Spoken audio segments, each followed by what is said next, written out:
الحمدللہ رب العالمین والعاقبۃ للمتقین والصلاة والسلام علی اشرف الانبیاء والمرسلین اعوذ باللہ من الشیطان الرجیم یا ایہا الذین آمنوا لا یسخر قوم من قوم عسى ان یکونوا خیرا منہم ولا نساء من نساء عسى ان یکن خیرا منہن ولا تلمزوا انفسکم ولا تنابزوا بالالقاب۔ اللہ رب العالمین نے قرآن کریم کے اندر کچھ ایسے معاملات کا تذکرہ کیا ہے جو معاشرے کو بہترین بنا سکتے ہیں، یا پھر یوں کہہ لیجئے کہ کسی کی عزت نفس کو اسلام کس انداز سے محفوظ کرتا ہے۔ ان میں سے ایک طریقہ اللہ رب العالمین نے فرمایا کہ لا یسخر قوم من قوم، کوئی قوم کسی قوم کا مذاق نہ اڑائے۔ تمسخر، مذاق ہمیشہ انسان اس وقت اڑاتا ہے جب کسی کو حقیر سمجھتا ہے اور اپنے آپ کو بڑا سمجھ رہا ہوتا ہے، اپنے آپ کو اس سے بڑا سمجھ رہا ہوتا ہے اور اس کو اپنے سے کمتر اور حقیر سمجھ رہا ہوتا ہے۔ اور اگر ہم دین اسلام کے اندر دیکھیں تو دونوں کی بڑی مذمت آئی ہے۔ حقیر سمجھنا مسلمان کو، نبی علیہ السلام نے فرمایا کہ مسلمان کا بھائی ہے، اس پر ظلم نہیں کرتا، اس کو ذلیل و رسوا نہیں کرتا، اس کو حقیر نہیں سمجھتا، اور مسلمان کے لیے اتنا کافی ہے کہ وہ اپنے دل کے اندر تقوی خوف پیدا کر لے، اور گناہ گار ہونے کے لیے اتنا کافی ہے مسلمان کے لیے کہ ان یحقر اخاہ المسلم، کہ وہ اپنے مسلمان بھائی کو حقیر سمجھے۔ اور تکبر کے متعلق رسول مکرم علیہ السلام نے فرمایا کہ جس بندے کے دل کے اندر رائی کے دانے کے برابر بھی تکبر موجود ہوگا، کبر موجود ہوگا، وہ جنت کے اندر داخل نہیں ہوگا۔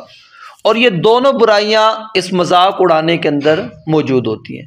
تو اللہ رب العالمین نے فرمایا کہ لا یسخر قوم من قوم، کوئی قوم کسی قوم کا مذاق نہ اڑائے۔ یعنی اکثر طور پر مذاق انسان کب اڑا رہا ہوتا ہے؟ جب وہ مجلس کے اندر ہوتا ہے۔ انفرادی طور پر بہت ہی کم ہوتا ہے کہ کوئی کسی کا مذاق اڑائے۔ زیادہ تر کیا ہے؟ مجلس کے اندر ہوتا ہے، اور مجلس کے اندر مقصود بھی یہی ہوتا ہے کہ اس کو حقیر پیش کیا جائے، اس کی عزت کو مجروح قرار دیا جائے، اس کو کسی طرح اس مجلس کے اندر کمتر ثابت کیا جائے۔ تو اس لیے فرمایا کہ کوئی قوم کسی قوم کا مذاق نہ اڑائے۔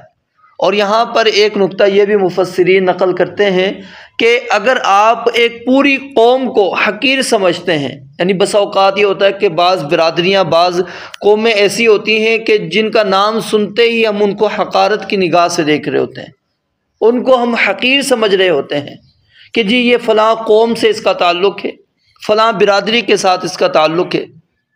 تو یہ بھی اسلام کے اندر موجود نہیں ہے، یاد رکھیں۔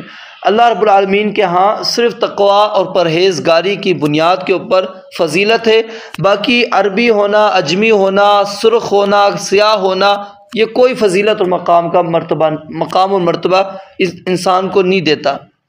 اور یہ نہیں ہے کہ کسی اچھے خاندان کے اندر انسان پیدا ہو گیا تو وہ اعلیٰ خاندان کا کہلائے گا، کوئی اگر کمتر خاندان کے اندر آ گیا تو وہ کمتر ہی رہے گا۔ نہیں، اللہ رب العالمین کے ہاں مقام، عزت جو ہے وہ تقوی اور پرہیزگاری کی بنیاد پر ہے۔ تو لا یسخر قوم من قوم، کوئی قوم کسی قوم کا بھی مذاق نہ اڑائے، اور نہ ہی کوئی شخص کسی شخص کا مذاق اڑائے۔ عسیٰ ان یکونوا خیرا منہم، کیوں؟ اللہ کہتے ہیں ممکن ہے کہ وہ ان سے بہتر ہو۔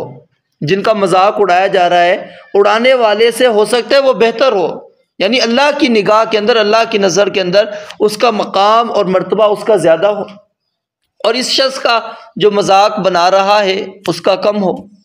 اور پھر خاص طور پہ عورتوں کا بھی اللہ تعالیٰ نے ذکر کیا، یعنی کہ یہ مردوں کے اندر عورتیں شامل تھیں، لیکن عورتوں کو خاص طور پہ اس لیے ذکر کیا کیونکہ وہ ایک دوسرے کو حقیر زیادہ سمجھتی ہیں، وہ ایک دوسرے کا مذاق زیادہ اڑاتی ہیں، وہ ایک دوسرے سے اپنے آپ کو زیادہ بڑا سمجھ رہی ہوتی ہیں۔ تو یعنی ان کے اندر یہ چیزیں زیادہ موجود ہوتی ہیں، اس لیے خاص طور پہ ان کو بھی نبی علیہ الصلوۃ اللہ رب العالمین نے مخاطب کر کے فرما دیا کہ ولا نساء من نساء عسى ان يكن خيرا منهن، اور آگے فرمایا ولا تلمزوا انفسکم، کیونکہ جب انسان کسی کو حقیر سمجھ رہا ہوتا ہے تو اس کے بعد کیا دیتا ہے؟ اس کو تانے دیتا ہے، اس کو تانے دیتا ہے، اس کے اندر عیب نکالتا ہے، اس کے اندر کمزوریاں ڈھونڈتا ہے، اس کے اندر کوئی ایسا نقص نکالنے کی کوشش کرتا ہے کہ جس کی وجہ سے وہ اس کو حقیر بیان کر سکے۔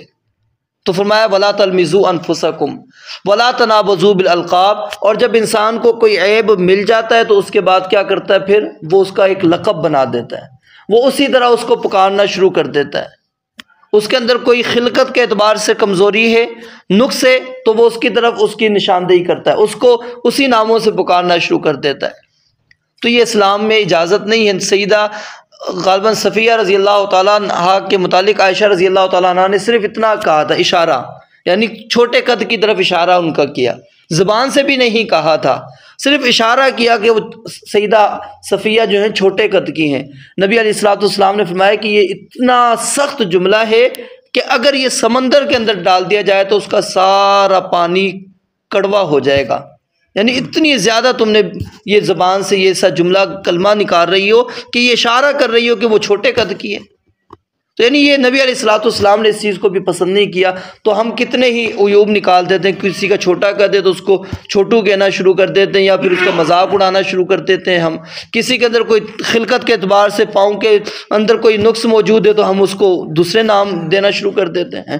آنکھوں کے اندر کمزوری ہے تو اس لحاظ سے الغرض کوئی بھی اگر اس کے اندر نقص خلقت کے اعتبار سے موجود ہوتا ہے، اس کے اندر آپ کا اور میرا تو اختیار نہیں ہے۔ اگر میں کامل ہوں تو مجھے کامل کس نے بنایا؟ اللہ تعالیٰ نے۔ اگر مجھے اللہ رب العالمین وہ نقص والا بنا دیتا پھر تو میں جس کا مذاق اڑا رہا ہوں، جس کو میں حقیر سمجھ رہا ہوں، جس کو میں کمتر سمجھ رہا ہوں، جس کو میں برے القاب کے ساتھ پکار رہا ہوں، جس کے اندر میں عیب تلاش کر رہا ہوں، اللہ کہتے ہیں یہ چیز ان کی بھی زبانیں ہیں، ان کی بھی آنکھیں ہیں، پھر وہ ہو سکتا ہے تمہارے اندر بھی یہ تلاش کریں، تو اس سے پھر کیا ہوتا ہے؟ پھر معاشرہ بگڑ جاتا ہے۔ پھر وہ ہر ایک دوسرے کے اندر یہی چیزیں تلاش کرنا شروع کر دیتا ہے کہ جی اب اس نے میرے اندر تلاش کیا تو اب ذرا میں بھی دیکھوں ان کے اندر کیا چیز ہے۔ پھر وہ کیا ہے؟ ایک دوسرے سے اسی طرح کلمات کا تکرار کرتے رہتے ہیں۔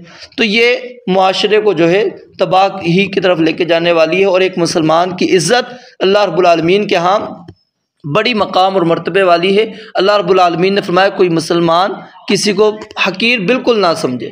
تو یہ جملے یا اس طرح کی باتیں کرنا، یا کسی کو حقیر سمجھنا، یا کسی کا مذاق اڑانا، یا پھر کسی کے اندر عیب تلاش کرنا، یا برے القابات کے ساتھ اس کو پکارنا، تو یہ ساری چیزیں کیا ہیں؟ حقارت کے اندر آ جاتی ہیں۔ ان سے انسان کو بچنا چاہیے، پرہیز کرنا چاہیے۔ رب العالمین سے دعا ہے اللہ تعالیٰ سمجھنے عمل کرنے کی توفیق عطا فرمائے۔